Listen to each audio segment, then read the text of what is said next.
তো ভাইয়েরা এই ভিডিওটা একটু মন দিয়ে শুনবেন। এখন মানুষকে বোঝাতে হচ্ছে, ইউটিউবে ফেসবুকে অ্যাড দিয়ে বোঝাতে হচ্ছে যে ওরা কত জনপ্রিয় নেতা, মানুষের কত উপকার করছে, নারীর সুরক্ষা দিচ্ছে। কিন্তু ওদেরই নেতাগুলোর কত কত দুর্নাম, মানে এত বাজে বাজে বদনাম আছে, মানে হয়তো বলার নেই। মানুষ সবাই জানে কিন্তু তাও চুপচাপ।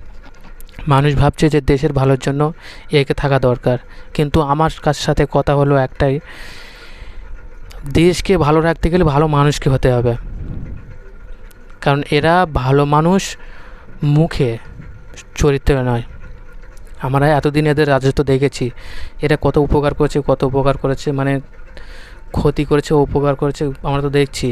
তাই একতা হয়ে বলছি ভাই, সবাই আমাদের কাছে চয়েস আছে কিন্তু একতা নেই। আমাদের একতা হতে হবে।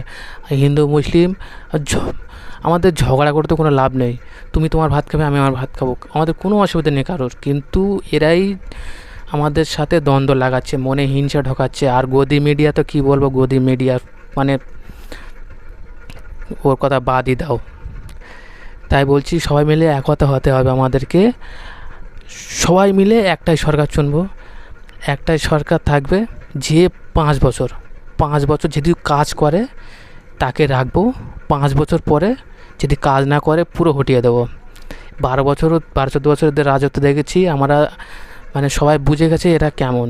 আমি তাই বলছি সবাই ভাই একতা হয়ে একটা মানুষকে সুযোগ দাও 5 বছরের। সে কীরকম কী, সে যদি মানুষকে উপকার করে পরের 5 বছর থাকবে, না তো পুরো বাদ।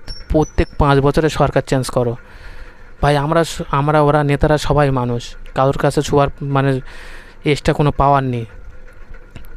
পাওয়ার আমরা সবাই মিলে একতা হয়ে ভোট দিয়ে তাকে দিচ্ছি। আমরা চাইলে দেশটাকে ভালো পথেও নিয়ে যেতে পারবো, খারাপ পথেও নিয়ে যেতে পারবো। সবাই একতা হন, হয়ে ভালো পথেই নিয়ে চলো। মানুষ খেটে খুঁটে 1 টাকা জমাতে পারে না, 2 টাকা জিএসটি চলে যাচ্ছে। আর সেই জিএসটির টাকা নিয়ে একটা দুটো কাজ করছে, আবার বলে বেড়াচ্ছে এটা আমরা দিচ্ছি।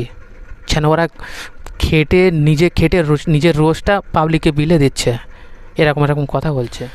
কত কষ্ট করে মানুষ খেটে খুঁটে একটু একটু করে জমিয়ে ঘর বানায়, সেই ঘরগুলো 1 সেকেন্ডের মধ্যে ভেঙে দিচ্ছে। এরকম রাজনীতি, এটা রাজনীতি বলে। মানুষের ট্যাক্সের টাকা রাস্তা তৈরি হচ্ছে, ভোট দেবে না বলেছে, এই রাস্তা ভেঙে দিচ্ছে। মানুষকে কত রকম হয়রানি করছে, আর হাবি জাবি। আবার সম্মুখে এসে বলছে আমি মানুষকে উপকার করব। কী কী উপকার করছে জনগণ সব, মানুষ সব দেখছে, কে কত হয়রানি হচ্ছে সব দেখছে। এই জন্য বলছি ভাই একতা দরকার, একতা হতে হবে সবাইকে। আমাদের কাছে চয়েস আছে কিন্তু একতা নেই। সবাই মিলে একতা হন আর সরকারকে পাল্টান। এদের 12 বছর রাজত্ব দেখেছি, যতটা না হয়রানি হয়েছি। 5 বছর অন্য সরকার আসুক, সে কী করে দেখবো। সে যদি ভালো কাজ করে রাখবো, না তো বাদ দিয়ে দেবো। একতা দরকার সবাই, আমাদের সবাই মিলে একতা দরকার। নতুন সরকার আসুক, সে তার কাজ দেখবো, ভালো লাগলে তাকে রাখবো, না তো পাল্টাবো। 5 বছর অন্তর অন্তর সরকার পাল্টাও। আমরা সবাই মানুষ, কেউ আলাদা পাওয়ালে জন্ম নেয়নি। আমরা সবাই মানুষ। মানুষের মধ্যে তো একজন গিয়ে এমএলএ প্রধানমন্ত্রী হচ্ছে, আর তাদের এখন পাওয়ার কথা শুনলে কত রকম। যদি আমার মতে সবাই একতা হন, তাহলে আমাদের দেশের ভালো হবে, রাজ্যের ভালো হবে, মানুষের ভালো হবে, সবার ভালো হবে। একতা হতে হবে সবাই মিলে।